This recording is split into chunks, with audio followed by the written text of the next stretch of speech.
Nazir, what are you hearing? Well, Vishnu, this morning's encounter started in Langate area of Kupwara district. There was information to security force about presence of 2 to 3 militants. And army, in fact, sent a message they have killed two militants, and it looked like encounter was over. But something happened, and the house in which they were, hiding was also destroyed during the operation.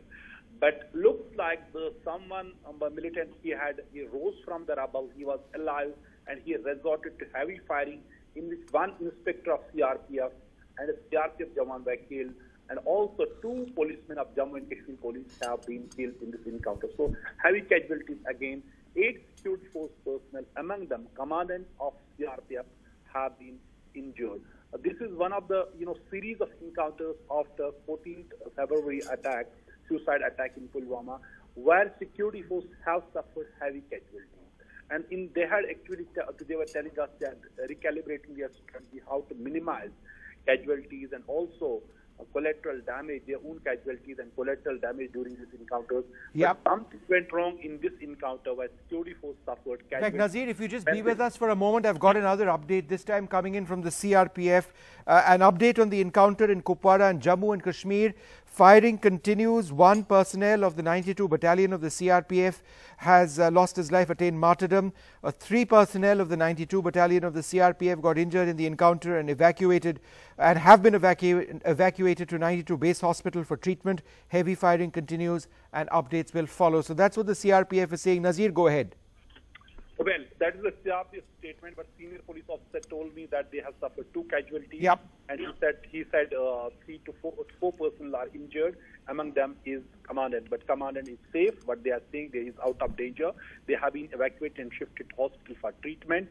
2 police jawans, local policemen, have lost their lives. Just a few days back, police lost 1 DSP during an encounter in South Kashmir, Shopian area, Kulgam area, when he tried to evacuate an injured army officer, a major rank army officer. In that process, he lost his own life, laying down his life while trying to save an army officer who was injured in the encounter. So if we see after that encounter, Pulwama attack, there have been series of encounters where several militants have been killed.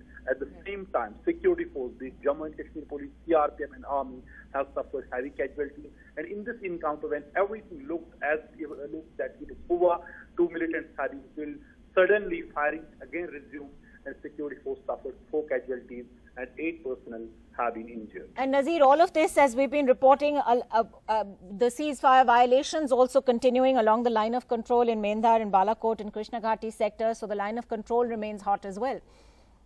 Yeah, exactly. On both sides of the Pir Panjal range. If we see south of Pir Panjal, whether it is Naushera, whether it is Mendhar, there have been ceasefire violations for last 4-5 days. Yesterday, a woman was killed, another civilian was injured.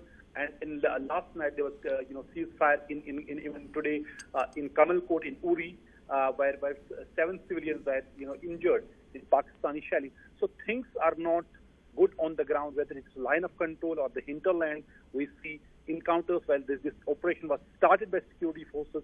It was not any militant attack, but when they launched this operation, they came under heavy firing, and when they thought both the militants had been killed, one was still alive, he rose from the rubble and resorted to heavy firing, and security force suffered 4 casualties. And in the line of control, things are very, very tense for last 4-5 days. Absolutely. Nazir, thanks very much. We'll come back to you later on this evening.